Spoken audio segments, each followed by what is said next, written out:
Hey, back to basics. It's Tanya, VSG Tanya 2011, and this is my Tuesday vlog for the Back to Basics WLS channel. And I guess I haven't been making regular videos on my channel, so this is, I guess, my last minute contribution to the topless September that VSG Bobby was promoting. So I'm not really topless. I have a sleeveless shirt on. So this week we're doing. The question is, what were our biggest fears prior to surgery, and was the outcome better or worse than what we thought it would be, and how did we kind of get past those fears? So I think before surgery, I can't say I had a lot of fears. I know that a couple of nights before surgery I didn't sleep well. Just my biggest fear, I guess, was dying during surgery. And I wondered if I was making the right decision to have surgery, because what if I died on the table and left my children with no mother? And the way I got through that was I just kept telling myself that I was heading down a path where I was probably going to die early anyway from heart disease. I was on 2 blood pressure medicines that I'm pretty sure I was getting close to having, possibly getting diabetes. Excuse me. And so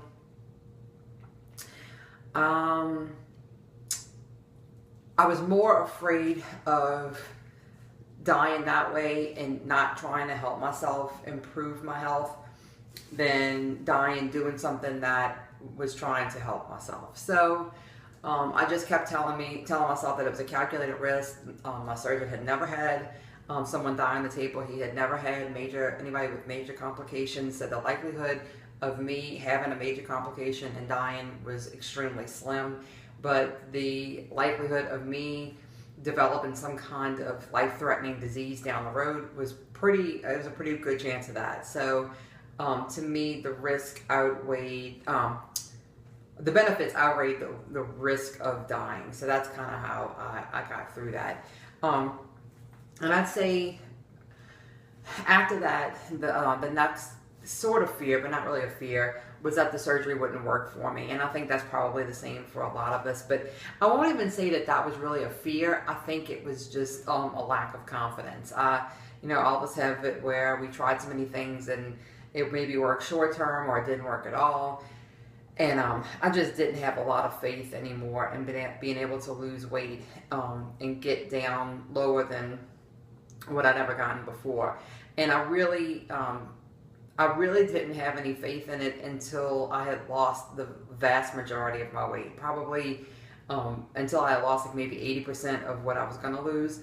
I really didn't know for sure if the surgery was going to work for me. But I figured I would just give it my best effort. And if it didn't work, I was no worse off than I was before, other than maybe being a bit embarrassed that I took an extreme measure and that failed as well. But yeah, I guess it wasn't. I can't really say it was a fear. It was more of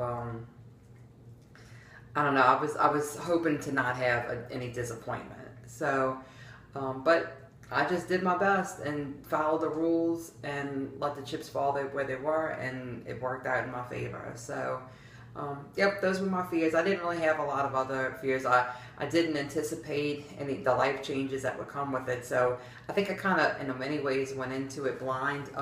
When I did my research on my surgery, people weren't really talking about the emotional effects and the way your life changes after surgery. It was more talking about like the food and the exercise and kind of like the logistics of getting through the process, and not necessarily the emotional side. Or if they were talking about that, I wasn't paying attention to that part of it.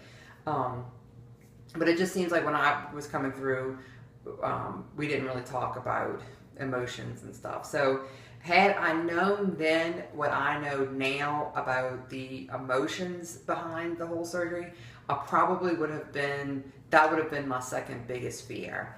But at the time when I had surgery, I felt pretty solid in who I was, and not that I've like completely changed who I am, but I've kind of felt untouchable in terms of you know, emotional issues and, you know, having things that you have to process in your head through the whole process. I really kind of was oblivious that that might be an issue for me. So, yeah, had I known then what I know now, I probably would have been fearful of that. So, but that is my vlog this week, and I will see you back here next Tuesday for another Back to Basics vlog. Have a great week, guys. Oh, and thanks to my parents. They just got back from Hawaii, and they brought me this pretty flower beret for my hair. I really like it. Bye, guys. See you next week.